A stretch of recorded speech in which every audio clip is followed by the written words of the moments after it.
Hello, hello. I am Ben Pick, and this is Running to Write, where I give questionable writing advice through running metaphors. In today's episode, I'm going through my top 5 do's and don'ts for world building, and I hope you like pop culture references, timely or otherwise, because this episode is filled with them. This being the 7th episode, you are now 7 miles, give or take, into the marathon, which means congratulations! You have created backstories for every tree, house, and crumpled paper cup you've passed. You're intimately familiar with the blazing sun as though it's chasing you like in Super Mario Bros. 3. For those fans of the Baltimore Running Festival, by mile 7, you have left the zoo seemingly ages ago, which means that those tuxedo-clad supporters, by which I mean the penguins coming to cheer you on, have been long since forgotten as you turn towards the inner harbor and the aquarium. Each of these millisecond encounters serve to expand upon the race. For a single moment in time, you and countless others are connected as you run by beautiful city landmarks. These experiences need to be enough to distract you from the rote task of putting one foot in front of the next. For world building terms, the sane is meant to enlarge the story beyond moving characters from one event to the next. Wondrous landscapes should instill a sense of awe, while characters' homes need to seem familiar, carrying the weight of nostalgia in their rooms and furniture. All of this is intended to enrapture readers with your written words. Take A Song of Ice and Fire by George R.R. Martin. The Wall in the North feels like its own character, one which drives the actions, at least to some extent, of every other character thread which we follow. The Wall is unforgiving and dismal. Though not a place I want to visit, it is impressive and gives a scale to the comparatively fleeting lives of the main characters. Not only is there the Wall in the North, but there's also each of the 7 kingdoms and beyond, with their own cultures, climates, and political struggles, all together encompassing the story's world. In case you forgot where a character was at the start of the chapter, you can usually tell based on context clues, as the brutal, open Dothraki plains feel entirely different than the closed-in, overcrowded underbelly of King's Landing. When brainstorming ideas to create a world, here are my 5 do's and don'ts to bring life to static pages. Number 1, make the world unique. Does the story take place in the real world? If so, what sets it apart from our day-to-day lives? The way I see my surroundings is different than my neighbor's view, and both of us in turn differ greatly from my friends who live across the country. In other words, Washington, D.C. needs to be written differently than, say, New York City. For better or worse, New York City is more people, more buildings, more lights, more noise. When your world is forked from our history at some pivotal point, transforming it into a steampunk wonderland or takes place on an entirely different planet altogether, the story needs to abandon all sense of feeling familiar. This is true of stories which take place in the distant future, far-flung past, or a fantasy realm which mixes the two, such as the Warhammer 40k Nightmare. From the sheer amount of carnage in the Warhammer 40k universe, it stands out from, say, Star Wars, even if the Star Wars Galactic Empire had an entire squadron of planet-destroying Death Stars. For fantasy, avoid well-tread tropes. Instead of orcs roaming the countryside doing evil for evil's sake, try swapping the roles. Make the humans the invading force attempting to purge orcs from the land as they plunder its rich resources.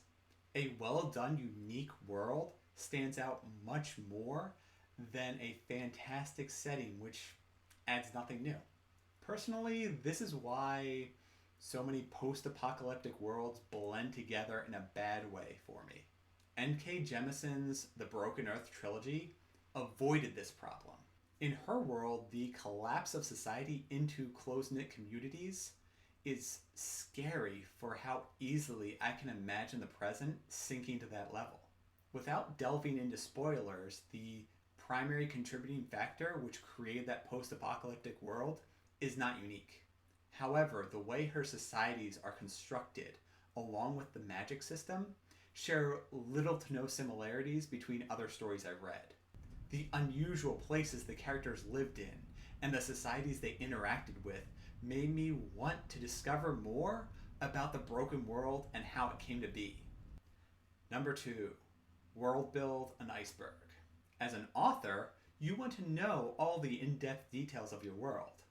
Yet the average reader won't care as much as you do about your world. In other words, have notes for a vast world while only showing the reader 20%. Be like Eiichiro Oda with his long-running One Piece manga series. He regularly included throwaway lines which refer to a much grander world outside the characters' bubbles. In the moment they may seem meaningless, but they have a tendency to come back 500 issues later with all new relevance. These tiny details can recontextualize whole events and characters, demonstrating the depth of the oceanic piracy lore that is One Piece. Keen readers may be able to catch these Easter eggs as they snowball into monumental moments. Number 3, limit the world building to your characters' experiences. Here's how you can shrink all that world building work to a narrowed focus. An average knight shouldn't understand the intricacies of the royal family's relationships. If that's your point of view character, then you can leave out all those details. As an author, it's your job to find other ways to explain the behind-the-scenes machinations and betrayals. Maybe your knight finds the young princess with a bloody knife standing over the body of the next-in-line ruler. Write to your character's strengths so that you can hint at a bigger world while still feeding us bite-sized pieces of it. Readers don't want to be clobbered over the head by details. Number 4, be specific. This is a cheat, but research one detail and be highly specific about its application. Early in the science fiction novels I've read, there tends to be at least one fact which is thoroughly explained, such as how to produce gravity-like sensations in an orbital station by using centrifugal forces. See, I already sound smarter. Validating that one scientific fact grants freedoms to fuzz other physics, say when you're discussing wormhole technology or surpassing the speed of light. In essence, you're depositing nuggets of knowledge into your story to offset other inaccuracies or unknowns. The trick is to not withdraw more than you put in. Number 5, twist events from real life into your world. Real life events injected into fictional stories can, not surprisingly, make them feel more real. This also helps in streamlining the outlining process. At the time I'm recording this, the Wano arc in One Piece is well underway, and likely will be ongoing for the next several years. This arc is based on the Napoleonic Wars. From an outlining perspective, this could give a framework for how the story evolves and how the characters are moved across the various battlefields. More interestingly, Eiichiro Oda managed to design a story such that knowing the historical basis for the arc and knowing that there was a betrayal coming, it didn't diminish the betrayal itself or reveal the identity of the traitor until it occurred. Here are some strategies not to follow when constructing a world for your novel. Number 1, don't expand for pages upon pages about the setting. Be brief. Ironically, this might be my longest video to date. So don't do what I do. Keep what gets shared to your readers to a finite need-to-know amount. J.R.R. Tolkien would introduce beautiful geographic features without anyone being present or any actions taking place. These landscapes were masterful linguistic achievements, but modern readers will grow bored with how static they feel. This method of storytelling immediately dates a novel, and is largely frowned upon for modern works. There are exceptions to this statement, but those are exceptions and not the rule. Personally, I still appreciate these classics and recognize their charms. However, I don't enjoy overly purple prose interrupting plot. Tell us what we need to know, when we need to know it, and move on. Number 2, don't spend too much of your life building worlds.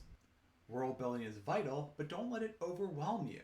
Don't spend years drawing maps or developing a family's lineage when it doesn't pertain to the story. If it's relevant, then make a note of a character's famous ancestor and move on. Essentially, every detail you invent for world building is time not spent writing. Number 3, don't ignore the world around you. I was exceptionally spoiled for running courses at my old apartment. I could see the sunrise over the Lincoln Memorial, be immersed in the Bluemont Trail woods, or run along the Potomac River. For those of you Captain America Winter Soldier fans, yeah, the run at the start of the movie used to be one of my old courses. Among the national monuments, one of the courses I did took me to the hidden gem that is Roosevelt Island. The scenery on this small island in the middle of the river within the greater DC area had such a vast diversity of smells and sights and sounds, all of which inspired my writing. Number 4, elaborate world building should never overtake plot. Everything I'm about to say should be taken with a grain of salt and are my personal opinions.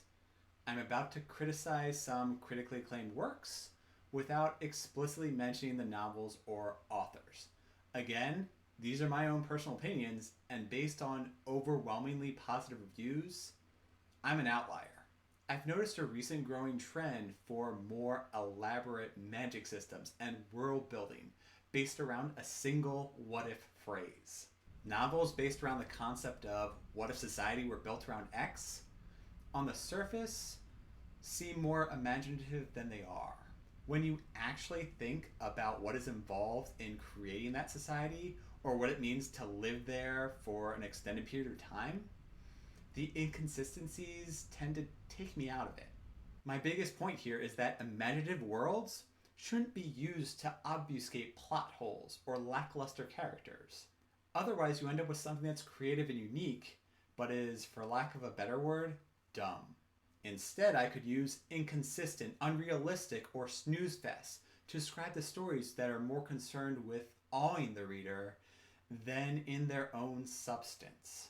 And lastly, number 5, don't make the world mysterious for the sake of being mysterious. This is another unpopular opinion, and again, it's my own opinion. Novels where the first few chapters are devoted to acclimating us to the world, I tend to find boring. Yes, the author clearly spent considerable amounts of time fleshing out their world, which they're now showing in excruciating detail across far too many pages. Jargon terms, places, and events are thrown out, which get explained much, much later. In the meantime, are we supposed to care about the mystery setup when there's neither plot nor characters driving the story? I'm left feeling stuck, interpreting otherwise simple concepts which further detract my attentions from a weak story. It's not the plot which is intended to make me turn the page. Rather, it's the mystery of what the hell is going on? Those are my 5 do's and don'ts for creating or improving upon the worlds of your stories. Post in the comments below some strategies you use when world building, or the most creative world you've invented. I am Ben Pick. Thank you for joining me in another episode of Running to Write. If you enjoyed this content, then please press that like button and feel free to subscribe for the latest videos. Join the Running to Write community on Facebook or Twitter to share your thoughts. See you next time. Until then, explore the world to infuse life into your stories.